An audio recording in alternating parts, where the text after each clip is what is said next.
Bon, David Bell, bonjour. Yes. Bonjour. Alors tu parles pas beaucoup, on t'entend pas beaucoup, mais on te voit beaucoup surtout sur Dailymotion, sur internet avec tous les trucs du parcours. Mais je voudrais que tu m'expliques à ta façon, qu'est-ce que c'est que le parcours, qu'est-ce que ça représente pour toi personnellement, d'où ça devient tout ça. Parce que qu'est-ce qu'il y a derrière l'acrobatie? Le parcours en fait ça représente tout pour moi, c'est un art où je suis dévoué corps et âme, parce que ça me vient de mon père, et il a donné un sens au mouvement pour moi. C'est-à-dire qu'avant j'ai fait de l'athlétisme, de la gymnastique, et je bougeais pour avoir une bonne condition physique, mais sans savoir vraiment à quoi ça pourrait me servir. Et dès qu'il a commencé à me parler du parcours et de ce qu'avaient fait ses qualités physiques à lui, ben j'ai compris pourquoi on bouge, pourquoi on a des bras, des jambes. Mais c'était quoi le parcours pour ton père? Le parcours, c'est une méthode d'entraînement, de préparation physique aux obstacles. Au cas où tu as un problème pour toi, pour protéger toi, ta famille, Donc c'est le parcours du combattant. C'est comme le parcours du combattant, mais en milieu urbain. Plus étendu, en milieu urbain. Ah. Et de ça est né un peu le parcours freestyle, ou ce qu'on voit plus maintenant, des mecs qui vont faire des sauts en faisant des vrilles, des choses complètement inutiles. Mais je comprends, parce que c'est comme le skateboard ou le roller, à la base c'est fait pour du freestyle. Il n'y a pas de côté vraiment utile. Alors que le parcours, c'est d'abord le côté utile, d'apprendre aux gens à avoir confiance en eux, d'apprendre à faire attention. Parce qu'il y en a, ils disent, ah, ils sont fous et tout, mais alors qu'on est peut-être plus attentionnés que certains qui vont se planter dans des escaliers s'ils n'ont pas fait gaffe. Donc pour moi c'est ça, c'est un art où tu apprends à faire attention. Et après avec l'aisance, tu vois des jeunes qui vont s'amuser à faire des vrilles, des sauts dans tous les sens. Et je pense que c'est l'extension de... Et pour toi c'est un art martial? Dans la philosophie.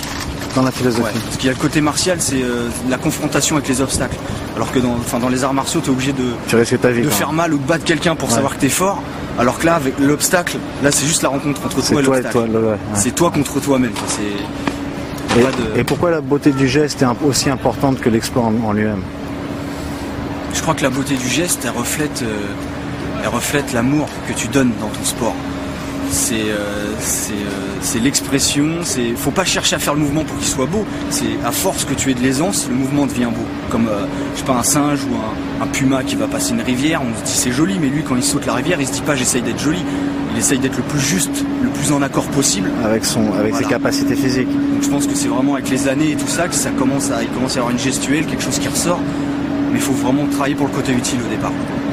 Donc vraiment, c'est arriver à se sauver d'une mauvaise situation à la base. Pas se sentir étouffé par les murs qu'il y a autour de nous et... Utiliser la ville au lieu qu'elle nous utilise, quoi. Voilà. Belle philosophie, mec. Bon courage. Merci.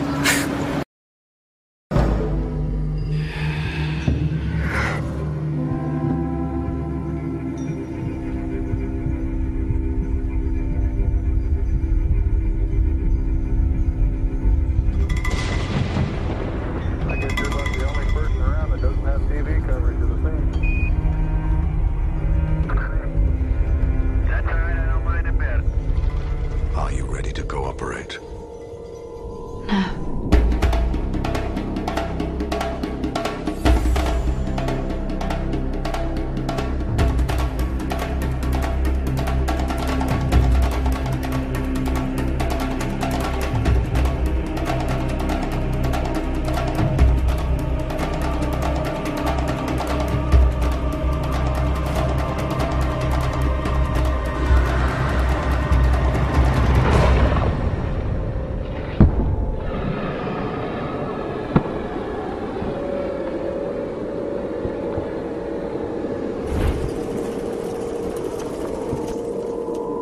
We have work to do.